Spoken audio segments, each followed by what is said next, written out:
আসসালামু আলাইকুম। আমি হামিদুল্লাহ বলছি উগান্ডা থেকে। আজকে আসছি হচ্ছে একটা ফার্মে, যেখানে অনেক টাকা ইনভেস্ট করছে, বাট ম্যানেজমেন্টটা খুবই বাজে ছিল। তো আজকে আপনাদেরকে দেখাবো এই ফার্মে আমরা কি দেখলাম। তো আপনারা প্রথমে দেখতে পাচ্ছেন এখানে সোগাম আর কি, সোগাম প্লাস ট্রাক্টর ছিল এখানে একটা, সাথে টেইলার লাগানো ছিল। ঘর বাড়ি অনেক সুন্দর করে করছে। এরপরে আমরা গেছি হচ্ছে একটা গরুর, মানে ওদের যেখানে গরুগুলা রাখা সেখানে আর কি। তো এই ফার্মটা খুবই সুন্দরভাবে সাজানো ইন ফ্রন্ট সাইডে, কিন্তু এদের ম্যানেজমেন্টটা খুবই বাজে, মানে হিউজ অ্যামাউন্ট ইনভেস্ট করছে। তো দেখেন গরুগুলা হচ্ছে তখন বাজে হচ্ছে প্রায় একটা, গরুগুলাকে খাওয়াতে নিয়ে যায়নি, গরুগুলাকে খাওয়াতে শুধুমাত্র বিকালে নিয়ে যাবে। আমরা হচ্ছে গেছিলাম হচ্ছে দুটো গরু কিনতে, এই যে লাল যে বড় গরুটা দেখতে পাচ্ছেন এটা, আর আরেকটা গরু আছে বড়, ওই দুইটা আর কি দেখতে গেছিলাম কেনার জন্য আর কি। আমাদের ব্রিডের জন্য দুইটা বড় গরু দরকার, সেই গরু দেখতে গেছিলাম আর কি। তো গরুগুলা বেশ সুন্দর ছিল, যদি আর একটু যত্ন নিত দেখা যেত কি আরও ভালো সুন্দর হতো। কারণ হচ্ছে এদের ইনভেস্টমেন্টটা ছিল একেবারে হিউজ পরিমাণ, মানে বলবো যে মানুষ শখের বসে টাকা যত পায় তত খরচ করে, এদের অবস্থা হয়েছে তাই।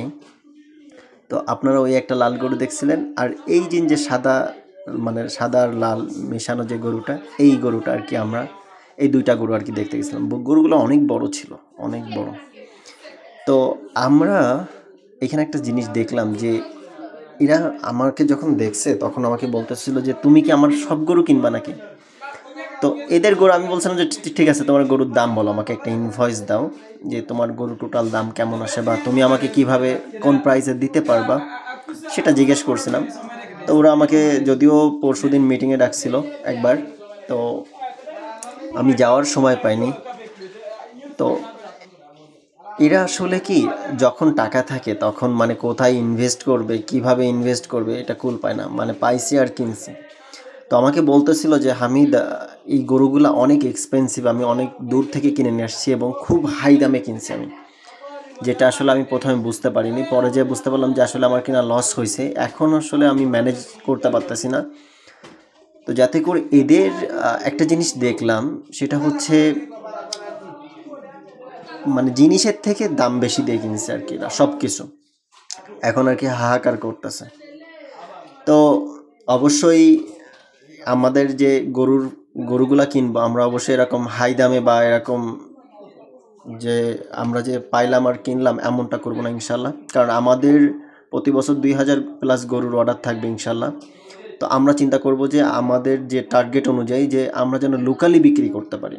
লোকালি প্রচুর পরিমাণে গরু বিক্রি হয় এক একটা হাটে, তো সেইখান থেকে আর কি যেন আমরা ভালোভাবে ইজিলি বিক্রি করতে পারি। এরপরে আসলে ছাগলের সাইডে আসছিলাম। তো এই ছাগলগুলো আসলে খুব হাই কোয়ালিটির ছাগল ছিল, মানে বর্তমান আশেপাশের মধ্যে আর কি, কিন্তু যত্নের অভাবে আসলে হাই কোয়ালিটি লো কোয়ালিটি হয়ে গেছে। এবং এদের যে দুম্বাগুলো ছিল সেটাও খুব ভালো কোয়ালিটির, মোটামুটি ভালো কোয়ালিটির দুম্বা আর কি নিয়ে আসছিল। কিন্তু সমস্যা হচ্ছে যে এরা আসলে কোনো যত্ন, কোনো কিছুই মানে ওইভাবে যত্ন নেই, মানে টোটালি বলতে গেলে যে আসলে ভালো জিনিস কিনে এরা আসলে নষ্ট করে ফেলছে। তো এদের এখানে দুম্বাগুলো দেখছিলাম যে এক একটা দুম্বাতে 2টা 3টা করে বাচ্চা দেয়, এই কোয়ালিটির দুম্বা ছিল। আমরা যদি একটা বড় মেল দুম্বা কিনবো সেই জন্য আর কি দুম্বাগুলো দেখতে গেছিলাম একটু।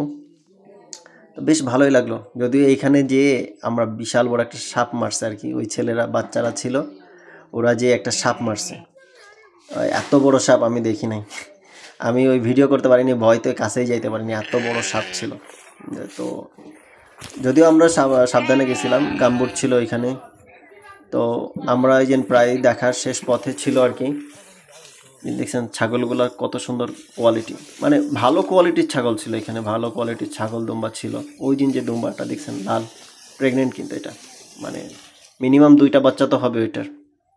কিন্তু আমাদের এখানে যদি থাকতো না তাহলে এর চেহারা একেবারে চেঞ্জ হয়ে যেত খাইতে খাইতে। এইখানে আসলে কি বুঝলাম না, এখানে আসলে ওইভাবে এরা কি সব 12টার পরে যে সব মানে খাওয়াতে নিয়ে যায়, 12টা 1টার পরে। তো ওই সময় যায় কতটুকু খায়, কারণ দুম্বা 2 বেলা খাওয়াতে হয়। ওই দিন সাপ মারতেছিল, সেই সাপটা আমি দূরে থেকে দাঁড়ায় পড়ে দেখতে। আসলে উগান্ডানদের কাছে টাকা আছে, যার কাছে আছে তার কাছে হিউজ টাকা আছে। তো এইখানে আসলে অনেক টাকা ইনভেস্ট করছে, কিন্তু আসলে এভাবে কোনো যত্নই নাই। এদের ফার্মে 5টা ট্রাক্টর 3টা টেইলর, তাহলে বোঝেন কত টাকা ইনভেস্ট করছে। তো আসলে সবই লস এক প্রকার দেখলাম এদের প্রজেক্ট মানে দেখে আর কি। তো এই পর্যন্ত ভিডিও। ভালো লাগলে অবশ্যই video like, comment and share করবেন। আর আপনার কোনো মতামত থাকলে অবশ্যই আমাদেরকে জানাতে ভুলবেন না। আসসালামু আলাইকুম।